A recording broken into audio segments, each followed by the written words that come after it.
E olha, gente, o presidente Jair Bolsonaro justificou a mudança de postura em relação ao fundo partidário. Inicialmente, ele havia dito que vetaria o valor aprovado pelo Congresso de quase 6 bilhões de reais. Agora, afirma que vai retirar do texto apenas aquilo que chama de excesso. A expectativa é que os candidatos contem com 4 bilhões de reais para tentar a eleição no ano que vem. Como é que deve ficar esse fundão, então, Bruna Torlai? O Serrão, muito diligentemente, já trouxe aqui qual é o valor, né, que o PP, por exemplo, que é um dos partidos que o Bolsonaro tem aí em mira, vai ter de fundão ano que vem. Então, na verdade, se a gente observar a argumentação do próprio presidente, ele disse, fundão você simplesmente corrige com base na inflação e os excessos se corta. Agora, se você for avaliar o que é que ele está propondo na prática, que é ele está dizendo que o excesso são 2 bilhões e aí ele poderia fechar em 4. Ele não está simplesmente corrigindo com a inflação. Deve estar rolando ali por trás uma negociata, né, com o Centrão, todos os partidos que estão muito de olho no fundo. Deve estar rolando uma negociata para se chegar a um valor, né, um valor bom para ambas as partes, nem tão escandaloso assim, mas não o valor real corrigido apenas pela inflação. Porque, pelo amor de Deus, você saltar de 2 para 4, pelo amor, não dá, entendeu? É estranho, é no mínimo estranho. A não ser, claro, né, que esse valor já tivesse aí alguma relação com o custo tal das urnas, o que a gente sabe que provavelmente não acontecerá. Então, na verdade, o Bolsonaro ele se enrola, sim, nessa justificativa e para ser bem realista, a gente não deve deixar de lado isso tudo que o Serrão comentou no bloco anterior. Ele está precisando de ter uma estrutura partidária que realmente encampe aí uma candidatura para a presidência, né? E nesse sentido, não é estranho de se perceber que ele próprio tem interesse no fundo partidário. Então, nesse sentido, veja só, ele não está vetando, muito menos corrigindo de acordo com a inflação. Ele está, sim, chegando a um acordo, provavelmente, aí com os parlamentares para dar uma aumentadinha no fundo eleitoral. Ele não conseguiu ser tão claro nesse assunto, porque a gente está percebendo que tem muitas sombras aí no meio do caminho. Agora, meu caro Serrão, você já falou aí do valor do PP, né, como a Bruna bem mencionou. Como é que fica essa questão toda? Vai haver essa queima de gordura, digamos assim? Olha, é uma gordura pesada, é aquela picanha gordíssima que a gente poderia falar desse fundo partidário. A correção dele seria pelo IPCA. Só que o que está aparecendo, pelas conversas até agora, essa correção vai ser pelo PCC. PCC é o percentual de correção do Centrão. Acho que esse que é o novo índice que está pilotando aí. Quando você salta de 2,2 bilhões para 4, que é o que tende a ser aprovado, só pode ser esse percentual. Não tem nada a ver com o índice normal de correção de inflação.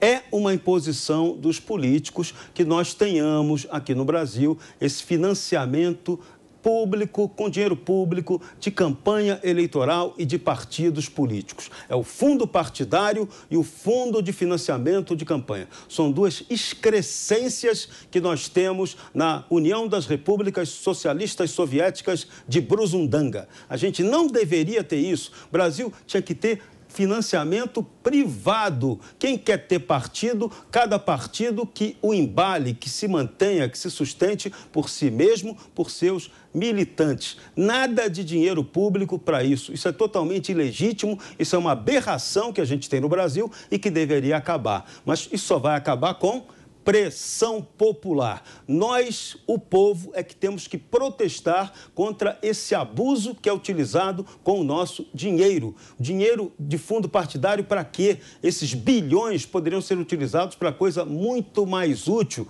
Ciência e tecnologia que precisa de dinheiro, até para a renovação aí das próprias urnas eletrônicas, do processo eleitoral, a modernização do nosso processo eletrônico de votação poderia contar com esse dinheiro. Mas os partidos não. Eles querem dinheiro, 33 partidos que querem grana, grana e grana e alguns que podem, na base aliada, querem cargos para poderem fazer negócios, tráfico de influência, nepotismo, patrimonialismo, clientelismo. Infelizmente, essa característica da política brasileira com a qual a gente tem que romper. Isso é necessário romper, esse debate é fundamental e a gente tem insistido aqui todo dia.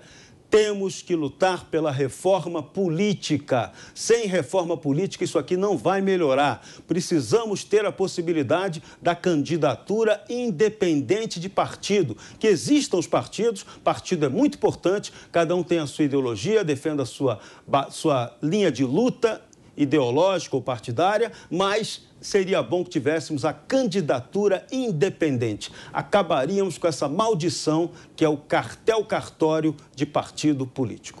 Constantino, o presidente disse, né, se esse dinheiro tivesse na mão do ministro Tarcísio, muitos problemas seriam, né, resolvidos. A gente poderia acabar com o problema de abastecimento no Nordeste, rodovias no Brasil todo, com foco inclusive na região norte, que a gente vê, parece que é a parte do Brasil, não é?